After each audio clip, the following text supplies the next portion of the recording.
नशिबात नव्हती तर भेटली कशाला. तर मित्रांनो, ही एक लव्ह स्टोरी आहे. तर कथेची सुरुवात करतो. एका कंपनीच्या ऑफिसमधून. सागर हा त्याच्या बॉसचा आवडता आहे.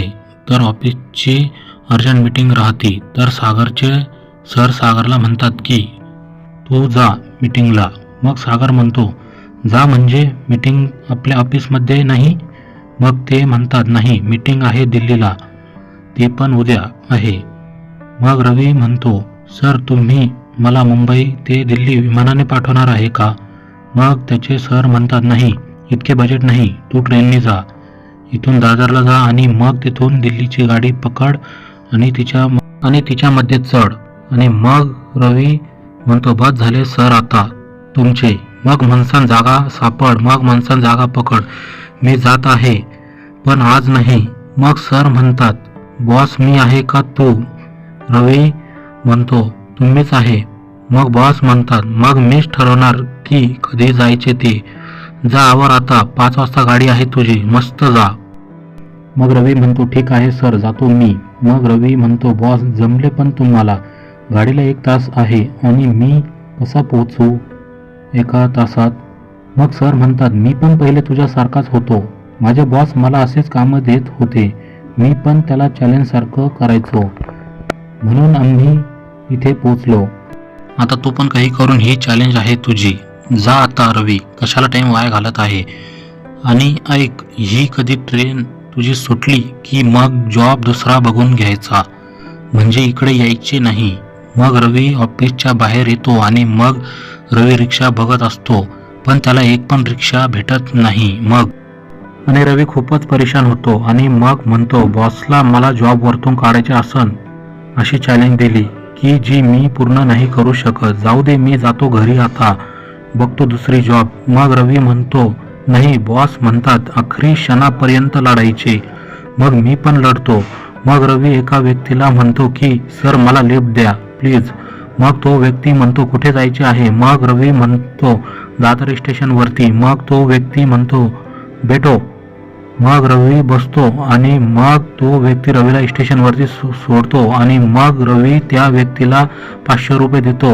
मग तो व्यक्ती म्हणतो, पागल झाला का मित्रा, तुझी मदत, तू मला पैसे देत आहे. मग रवी म्हणतो, तू मदत नाही, तू तर मला जिंदगी दिली. ही जॉब नाही, ही माझी जिंदगी आहे. 2 परिवार सांभाळतो मी ह्या जॉबवरती. मग तो व्यक्ती म्हणतो, तू खूपच भारी आहे, जा आता, नाही तर गाडी सुटन. नशिबात असले की आपण परत भेटू.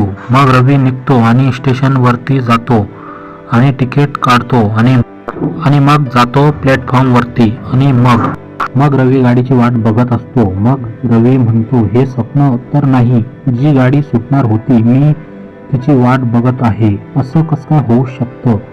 मग रवीच्या मित्राचा कॉल येतो आणि मग रवी म्हणतो, बोल भाई. मग मित्र म्हणतो, मी आता ऑफिसवरती आलो, मला माहिती झाले तू दिल्लीला जात आहे. मग रवी म्हणतो, हो जात आहे. मग मित्र म्हणतो, मला सोडून? मग रवी म्हणतो, माझी काही लग्न नाही की तुला पण घेऊन जाऊ, मी ऑफिसच्या मीटिंगसाठी चाललो. मग मित्र म्हणतो, यार मैं भी आता तो, यार मजा आ जाता यार. मग रवी म्हणतो, भाई गाडी येत आहे, मी ठेवतो फोन. मग गाडी येते आणि मग गाडी थांबते. मग रवी चढणार की एक मुलगी असती जी खूपच सुंदर असती. रवी तिला बघतो आणि रवीला पहिल्या नजरेत प्रेम होतं. पण ती मुलगी गाडीच्या खाली उतरते आणि मग रवी म्हणतो, यार काय करू, गाडी सोडून हिच्या मागे जाऊ का?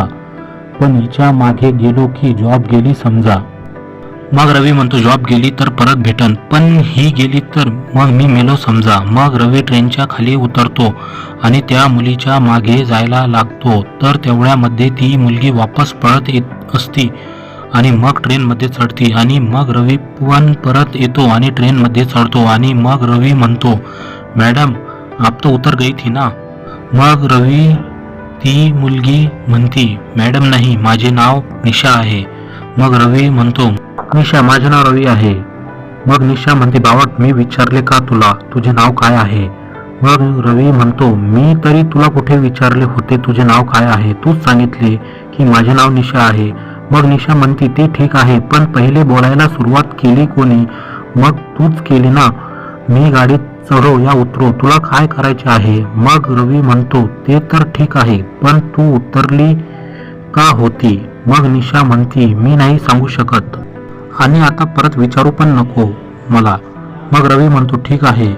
मग निशा म्हणती इथे गेट मध्येच बसायचे का? चाल शीटावरती. मग रवी आणि निशा शीटावरती जातात आणि मग निशा जशी शीटावरती बसणार की बाजूला बसलेले काका म्हणतात अरे बेटा तू तर दादर स्टेशन वरती उतरणार होती ना? मग निशा म्हणते नाही काका, मी तुम्हाला खोटे बोलले होते. मग ते काका म्हणतात तू तर मला तिकीट पण दाखवले होते. मग निशा म्हणते काका बस झाले का? कहून काहीच नको आता. मग ते काका म्हणतात आम्हाला काय करायचे आहे? मग रवी म्हणतो प्लीज निशा आता काहीच नको बोलू. तू बोलली की परत ते काका तुला उत्तर देतील, मग तू परत काही बोलशील. मग ते काका म्हणतात नाही भाऊ, आता मी तर काहीच नाही बोलणार. मला काय करायचे, दादरला उतरो की दिल्लीला? मग निशा म्हणते काका मी सॉरी म्हणते, पण तुम्ही आता चूप बसा. मग ते काका म्हणतात तू कोण आहे मला चूप राहा म्हणणारी? मग निशा म्हणते तुम्ही ओळला मला काही घेणे देणे नाही, पण माझा विषय नका काढू. मग ते काका म्हणतात तू कोण आहे?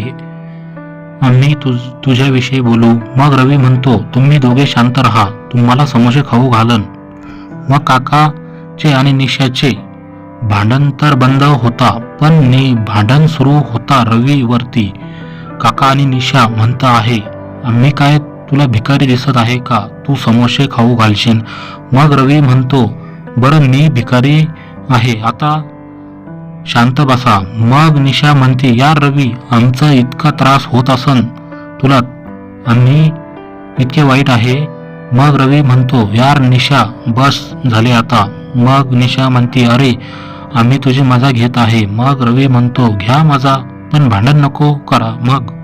मग ते काका रवी आणि निशाला खूपच हसवतात आणि मग रवी म्हणतो काका कॉलेज सोडल्यापासून आज कुठे मन भरून हसलो असन. मग निशा म्हणती का रे? मग रवी म्हणतो काय हसू यार, जॉबचे टेन्शन, घरचे टेन्शन, माझ्या बॉसचे टेन्शन, कधी पण काही पण काम देता आणि ते पण चॅलेंज सोबत. हे काम कर नाही तर जॉब सोड. मग निशा म्हणती मी तुझ्या जागेवर असते तर मी जॉब सोडून दिली असता. असे धमकी देणाऱ्या ना मी माझ्या डायरीत पण ठेवत नाही. मग रवी म्हणतो सोडले तर मी पण असते, पण माझ्या मागे 2 परिवार आहे, त्यांच्यासाठी मी कोणाचे पण ऐकून घेईन.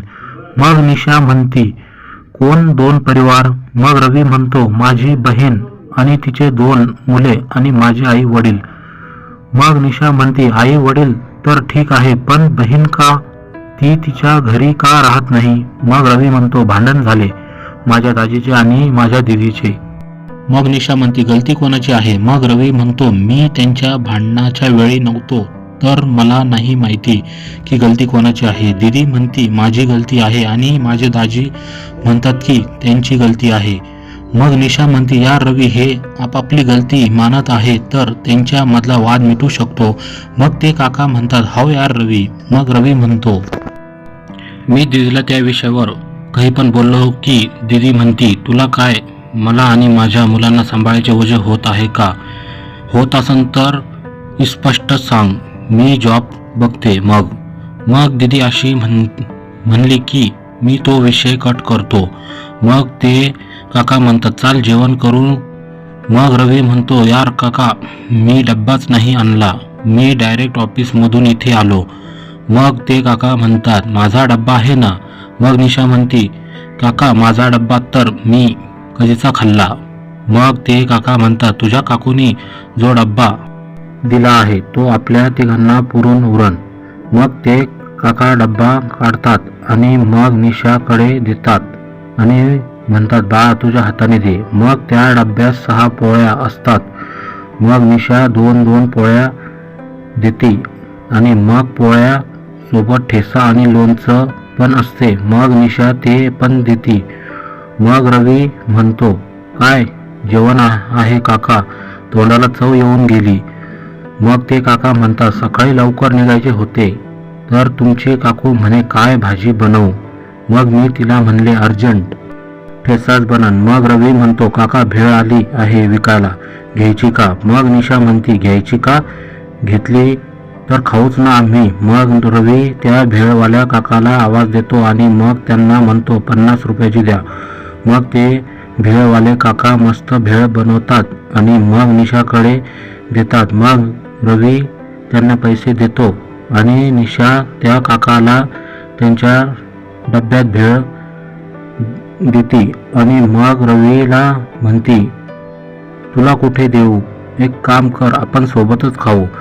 मग ती भेळ खूप छान बनलेली असती. मग ते काका म्हणतात मजा येऊन गेली यार रवी. मग निशा म्हणते भेळवाल्या काकांचा स्वभाव पण खूपच छान होता. त्यांनी बघितले 3 जण खाणार आहे तर त्यांनी भेळ जास्त पण दिली. मग रवी म्हणतो पाणी दे निशा. मग निशा पाणी देते आणि मग रवी पाणी पितो. मग निशा म्हणते अरे पाणी आम्हाला पण ठेव. मग रवी म्हणतो हा घे. मग निशा पण पाणी पिती आणि मग त्यांचे जेवण होते. मग ते हात धुवून येतात आणि मग बसतात आणि मग रवीला त्याच्या मित्राचा कॉल येतो. तो मग मित्र म्हणतो बसला का रवी गाडीत? मग रवी म्हणतो बसलो पण जेवण पण झाले. मग मित्र रवीवरती चिडतो आणि म्हणतो तू तर गाडीत चढल्यावर कॉल करणार होता ना. मग रवी म्हणतो यार सॉरी मी विसरून गेलो होतो. मग मित्र म्हणतो कोण आहे सोबत, मुलगी आहे ना? मग रवी म्हणतो हा. मग मित्र म्हणतो तिच्या नांदात हे नको विसरू की तुझी मीटिंग आहे, झाली का मीटिंगची तयारी? मग रवी म्हणतो अरे हॉटेलवरती गेल्यावरती करून घेईन. मग मित्र म्हणतो पागल पूर्ण सॅम्पलची नावं पाठ करणं पडन. मग रवी म्हणतो करून घेईन यार. मग मित्र म्हणतो चाल ठेवतो मी फोन. मग रवी फोन कट करतो आणि म्हणतो हाव यार मीटिंगला जाणे म्हणजे नुसते जाणेच नाही, तिथे मला सॅम्पलची नावे पण विचारतील. मग रवी म्हणतो आता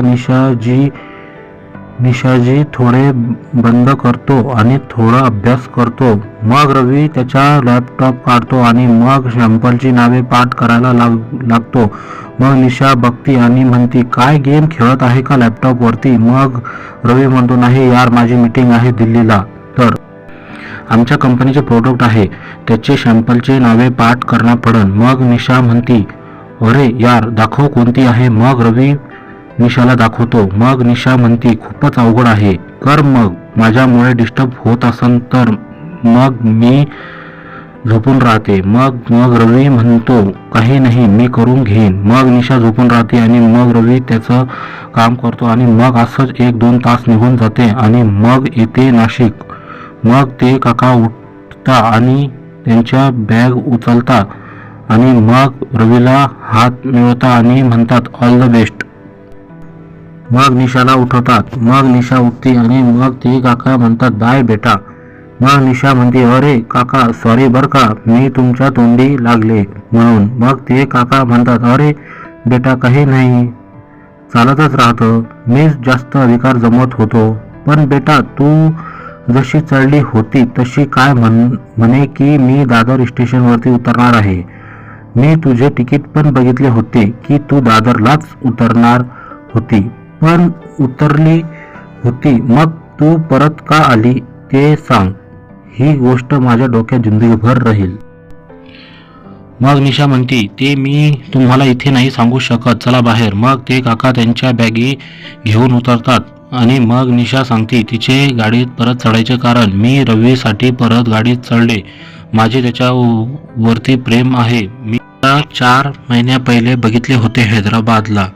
त्याने एका लहान मुलगा रोड क्रॉस करताना गाडी खाली येणार होता. मग रवीने त्याला वाचवले होते. मग मला तिथेच रवीवरती प्रेम झाले होते. मी बसमध्ये बसलेली होती. मी रवीसाठी बसमधून उतरले होते पण तो कारमध्ये बसून अर्जंट निघून गेला. मग मी रवीला खूप शोधले पण तो काही भेटला नाही. मग मी माझ्या नशिबाला खूप दोष दिला. खूप प्रयत्न केले रवीला विसरायचे पण विसरू नाही शकले. पण आज तो मला 4 महिन्याबाद दिसला पण असा की मी ट्रेनमधून उतरत आहे आणि तो ट्रेनमध्ये चढत आहे. माझे प्रेम खरे आहे म्हणून तो मला परत भेटला. मी आज कधी त्याला जाऊ दिले असते तर जिंदगीभर रडत बसले असते. मग ते काका म्हणतात, बेटा जा आता तू, ट्रेन जायचा टाइम झाला. माझा आशीर्वाद आहे तुला. जे पण होईन तुझ्यासोबत ते तुझ्या चांगल्यासाठीच होईन. मग मग निशा गाडीत चढते आणि तिला शिटावरती जाते तर तिला रवी दिसत नाही. ती घाबरते आणि मग रवीला शोधायला लागते. मग रवी बाथरूम मधून निघतो आणि मग निशा त्याला बघते आणि मग खुश होती. आणि मग रवी शिटावरती येऊन बसतो आणि मग निशा म्हणते, झाले का पाठ?